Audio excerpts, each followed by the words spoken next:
mi thu pa nga mi nam dấu mi pasyan zat mi nam ahawalian pila siam dấu mi hi hang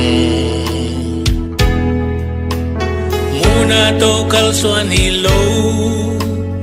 upna to kalsuan dấu mi to pa muang lamet na to bai fei bing fu kim le pa ma nam dang te ikyang a thum lo te pasyan pasyan a ane dấu mi te hong te tel mi te thu pa nga mi nam te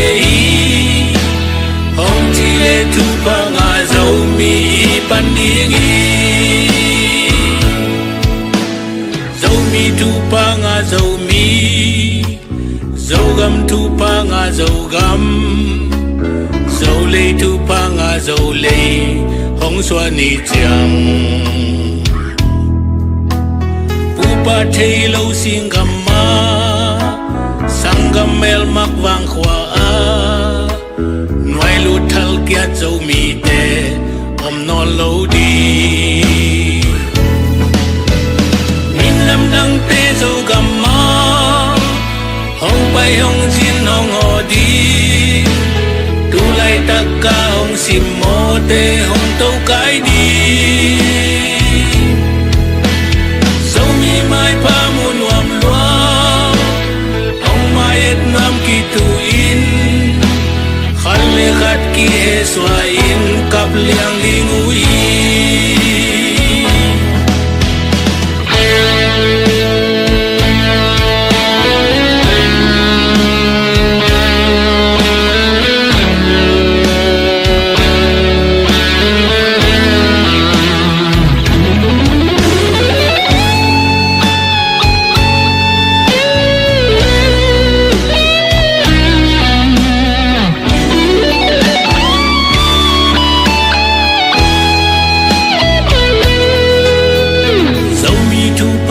dấu mi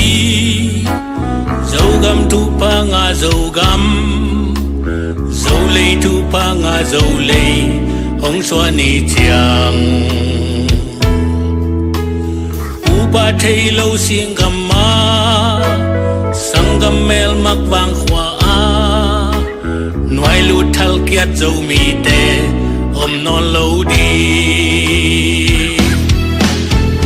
min lam dang te dấu gam ma hong pai hong jin hong ho di tu lai tak ka hong sim mo te hong to kai di dấu mi mai pa mu nuam lua hong mai et nuam ki tu in hal le khat ye swa in kap liang ling ui mai pa mu nuam lua hong mai en nuam ki tu in khal le khat ki swa in kap liang ding ui